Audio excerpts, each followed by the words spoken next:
Reise begann in Vancouver, wo ich Tim kennenlernte. Tim ist vor 2 Jahren aus Deutschland ausgewandert und half mir, meinen Van zu kaufen. Einen 91er Chevy Van.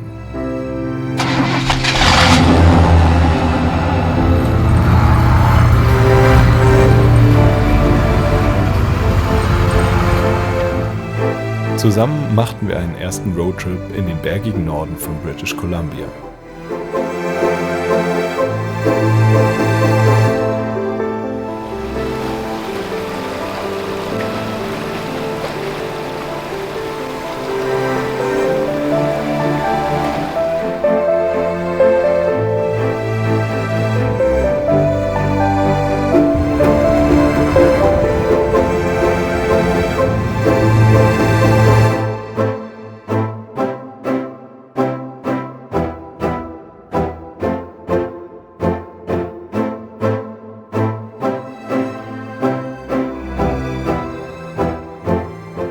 Zurück in Vancouver bestieg ich zusammen mit Francie und June den Grouse Mountain, bevor es dann weiter zu den richtigen Bergen nach Osten ging, den kanadischen Rocky Mountains.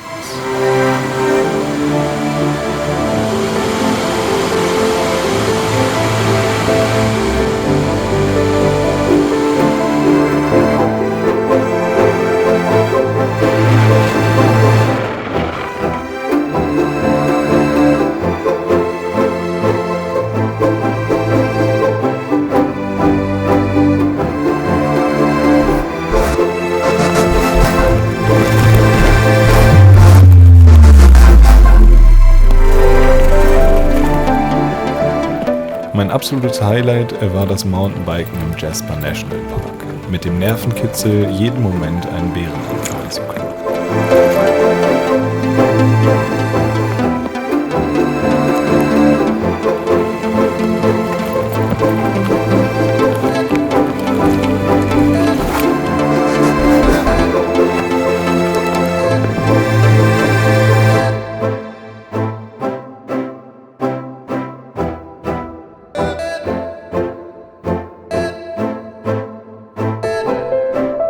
Aus den Rocky Mountains ging es dann weiter nach Edmonton, um unter anderem Vorräte aufzufüllen und Wäsche zu waschen. Im nahegelegenen National Park war ich dann aber sofort wieder in der Wildnis.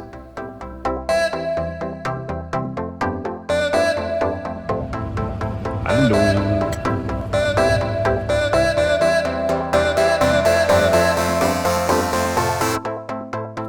Erstaunlicherweise kam ich bis Saskatchewan, ohne einem einzigen Bären zu begegnen. In Kanada ist es aber nur eine Frage der Zeit.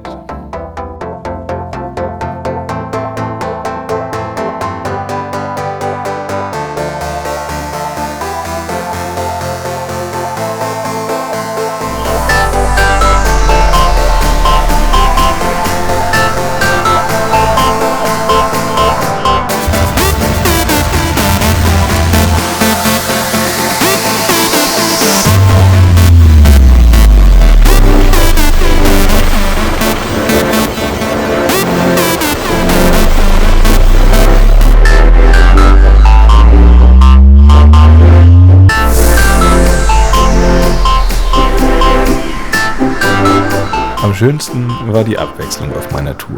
10 Tage und mehr als 30 Grad Temperaturunterschied lagen zwischen dem Schnee in den Rocky Mountains und der beinahe Wüste in Manitoba.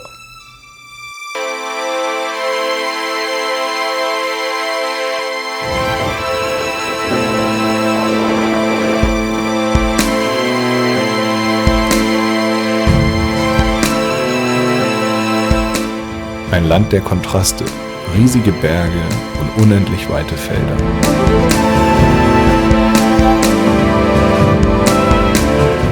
Viele wilde Tiere und große, perfektionierte Städte.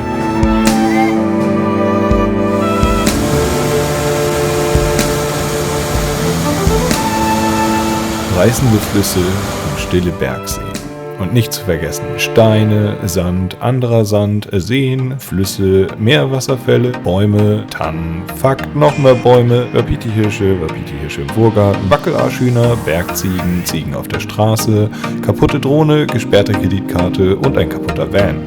Aber dann konnte es auch weiter nach Ontario gehen.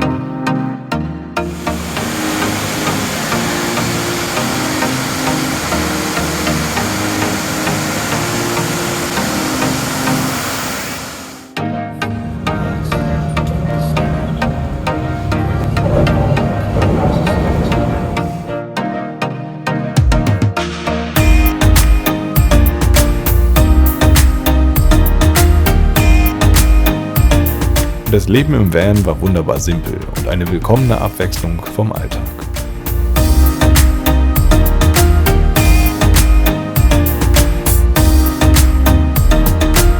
In Thunder Bay war das Wetter leider mies. Mein Highlight blieben die Rentner auf dem Golfplatz.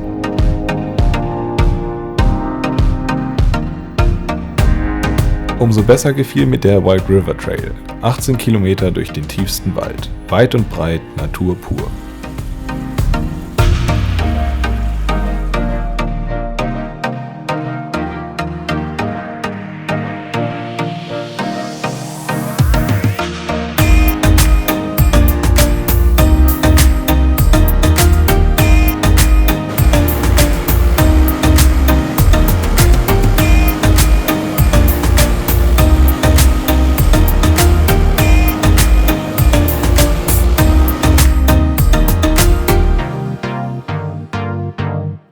Anschließend fuhr ich auf die weltgrößte Insel in einem See, Manitoulin Island.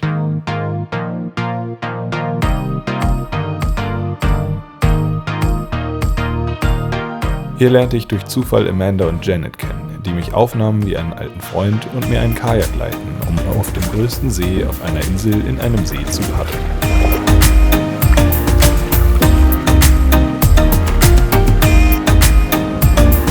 Mit dem Übersetzen auf der Fähre nach Tobermory und direkter Weiterfahrt Richtung Toronto begann mein letzter Abschnitt der Reise.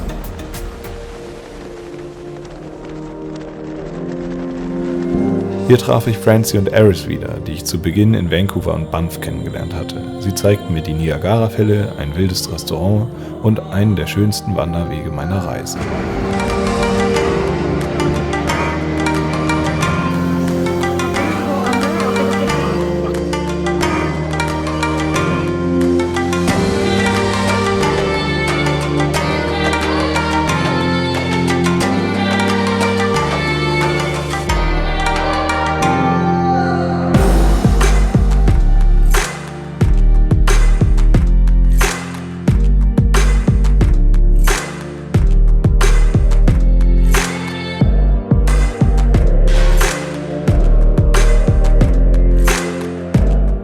Durch Toronto selbst fuhr ich zunächst nur durch. Es ging erst einmal weiter nach Osten, Richtung Ozean.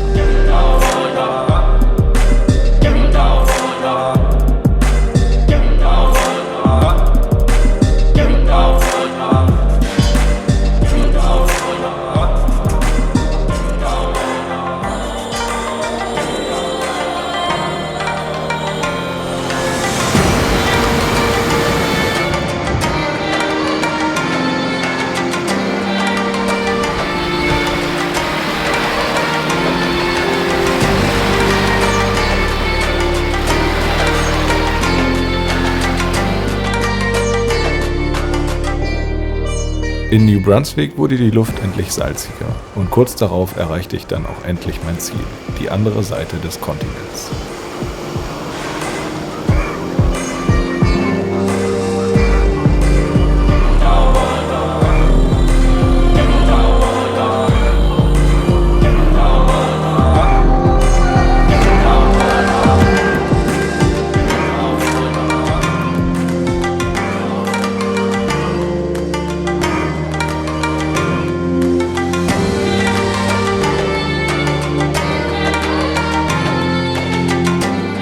Der Cabot Trail war mit seinen atemberaubenden Wanderwegen ein krönender Abschluss.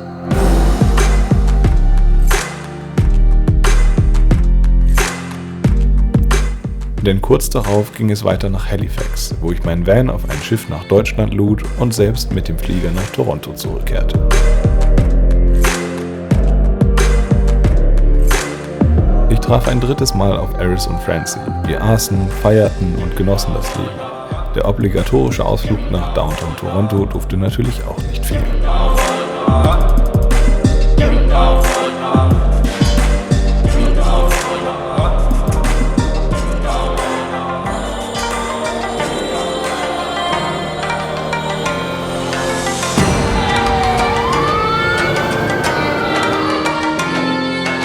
Letztlich freute ich mich dann aber nach 2 Monaten auch wieder auf Zuhause, wo man mich schon sehnlichst erwartete.